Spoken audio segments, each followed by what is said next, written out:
So happy to welcome one of those vocalists you already know history will never forget. His talent will be revered for decades, no, centuries, if we last that long. And his band, Deftones, about to release their 9th studio album titled Ohms. Welcoming Chino Moreno this evening to Loudwire Nights to discuss. Thank you for your time, Chino. Wow, what an intro. Decades. Will we make it? That's the question. That is the question. Yeah, right. I hope so. You live in Portland, right? So are you being affected by or participating in any of the ongoing protests? And if you were, would you actually share it with me? Because people love to comment negatively on musicians that have opinions. Right. I have not. I don't live actually like in the city. It's sort of like the outskirts, so it's a little more mellow here. But downtown Portland it's a hotbed for sure. A lot going on. It's actually a hotbed around here too because there's fires right now everywhere around me. So I'm actually out walking, which I shouldn't be because there's lots of smoke. It's like kind of dark outside right now. It's a trip. The sky is like very, very, very trippy looking right now. That's crazy. Are you worried? I know you have like 3 kids. Do you worry about them? I do. My son's they're down in California right now, and my daughter's at home. She's hogging up all the bandwidth at the house right now doing her online school. That's why I'm out walking on my phone. Oh, yeah. But yeah. No, it's pretty crazy. She's like, it's very scheduled though. Like now she like gets up, like she's going to school, and then she walks from her room into the office. She shuts the door, gets on her, her Zoom things, and comes out for lunch, and then goes back in there till like 3 o'clock. It's pretty wild. All right, taking care of herself, even better. So I know you're not a fan of getting the same question 888 times when promoting new music. So I'll ask it this way since I haven't been provided an advance copy. So tell me something about the album that you haven't already said a bunch of times and that makes you excited to talk about. What do you want the world to know about Ohms? That's a big, big question. One of the main things that I don't like to do is like sort of determine about what people's opinion is going to be about it. I mean, like, I think one of the big questions that I always get asked, I mean, this is not even by journalists or whatever, but it's just by like other friends and other bands and everything. Is it heavy? And like, okay, that's kind of a subjective question as well. It's like, yeah, it's heavy, it's for some reasons, whatever. It's not, it's not Slayer, but it's it's got its moments. I feel like with Deftones records, we've always tried to have sort of a dynamic, flow in our records where it kind of, goes from here to there and, within a song and as a collective piece of work. So I feel like all those things are there.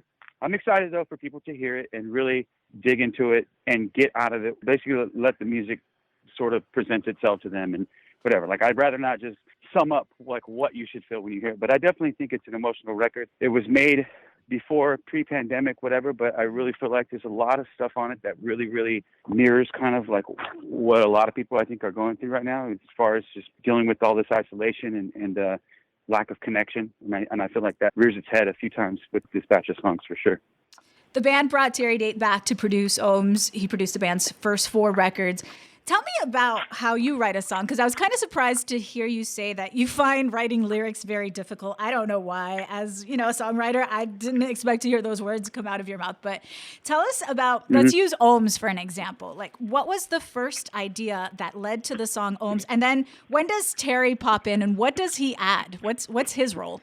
So he is like sort of our supervisor, I guess, in a way, where we go in and like with Ohms, for example, that one started from a, Stefan sort of, which is not like every song sort of can be born in a different way. But this one was sort of born from Stefan sending me a demo tape like 3 years ago of this riff, pretty much like 8-minute piece of music that had all the riffs from that song in it, but just like sort of sporadic all over this, like through 8 minutes of thing. And after hearing it, I sort of like chopped it down a little bit and whatever, and then presented it back to Stefan saying, what do you think about this sort of structure?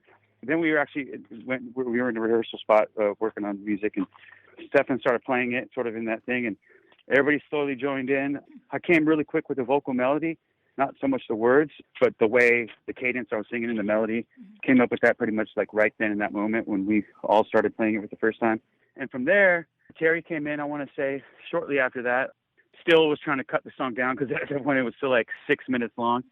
And so, you know, he's still pretty good at like kind of doing that, like, you know, hey, how about this, you know, structuring kind of stuff, whatever. So that was good. And then lyrically, that was sort of like, you know, the last element, whatever. And like I said, you mentioned that, yeah, writing lyrics sometimes it's a little hard. I mean, like I'll have the melodies and I'll have like some key words, but like putting it together is sort of like a puzzle. It's not always easy. Sometimes it's easier than other times, but with this song individually, it wasn't too bad. The vibe of the lyrics were kind of surrounded around the environment, sort of, and I think that's where the initial idea kind of sprung from, and I felt it kind of morphing into more of a generalized thing as far as like I was saying earlier, like connection and being connected, and yeah, like so it could be more about a relationship or whatever. But I like to do that when I write the lyrics, to kind of have some anonymity in there. You know, people can sort of get their own connection to it in that way. So some of them are a little harder. Some of them are like I said, kind of like a puzzle. But once you figure it out and once you put that last piece in there, it's totally worth it, you know. Beautiful song. We've been playing it often on this show. So in an ongoing attempt to phrase these a little differently while still imparting some info, have you ever had a dream, pleasant or otherwise, this is pretty random, that involves the cover art from any of your albums? Maybe like flamingos and ponies coming together to getcha. And then tell us about Ohms cover art and bringing back Frank Maddox to work on that. He's from the White Pony years. Yeah. I mean, he's worked on a lot of our records aside from that record, but one of the most important things for him is that, like, I snuck him, like, a version of the record, like, even before some of the lyrics were written or whatever, like a really early demos, like, whatever. I would get over to him because I felt like it was important that if he's, you know, going to be creating the art for the record, that he'd be familiar with the, you know, with the songs themselves and the batch of work that's, you know, so it's not just like he's creating something, you know, just for the sake of doing it, where he's, you know, has this connection to it like we do. So that was awesome to have him on board for sure again. And then about that dream. About a dream. Yeah. I don't know. I don't really, you know what? I don't really dream that much. That's weird. And when I do, they usually don't make any sense. Have you ever had one of those? Because we've all had those nightmare work dreams. Have you ever had one of those, like, I'm on stage, there's thousands of people here to see me, and I don't know, I can't sing. Okay, so I do.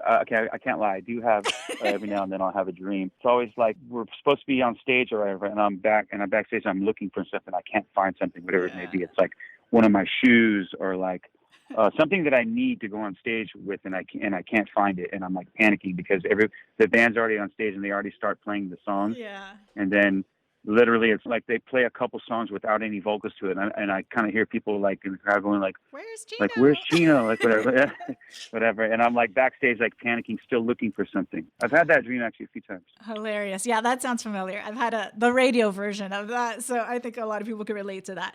Ohms is out September 25th, which is National Dia de la Quesadilla Day, by the way. So that calls for a fiesta on its own right there. But yeah, it'll make you think of Dia de los Deftones.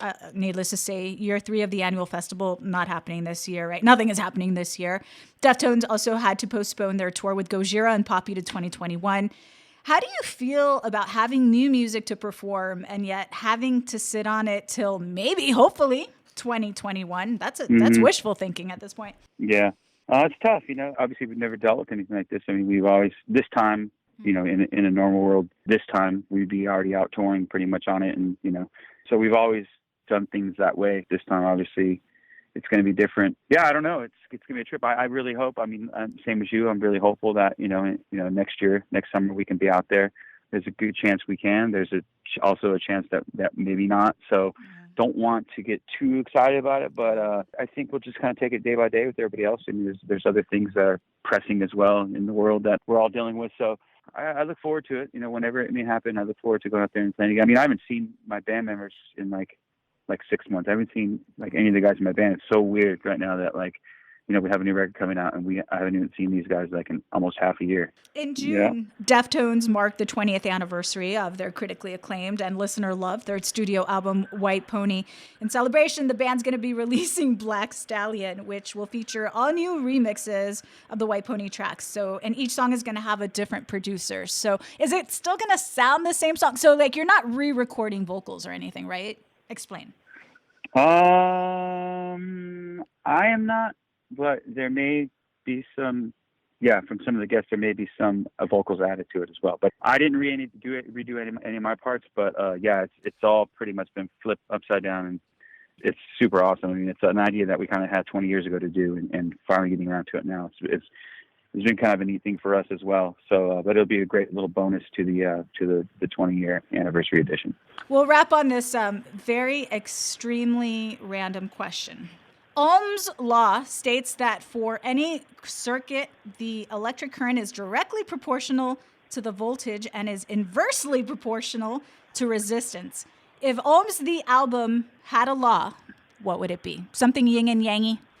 Most definitely. Yeah. I mean, no, seriously, that is sort of like at the heart of what we do, is that dichotomy of music in general that sort of gives you, these two polarized sort of feelings, within itself. I mean, the most sort of, I guess, aggressive parts of the music to the less sort of soothing parts of what we do. I think that we've always tried to have that balance within our songwriting. Something that kind of comes natural, but it's kind of become sort of like as one of our best assets as a band, for sure. All right, beautiful. Ohms, Deftones' 9th studio album arrives September 25th. Do we know when Black Stallion will arrive, by the way? I think November. I mean, obviously it's going to be this year because Yeah. it's 20th anniversary. So, but I believe it's November. I don't quote me on that, but I think it is. I won't quote you, but I will air you. All right, so there you go. Something to All look forward to. A million thanks, Chino. Till next time, all the best. Awesome.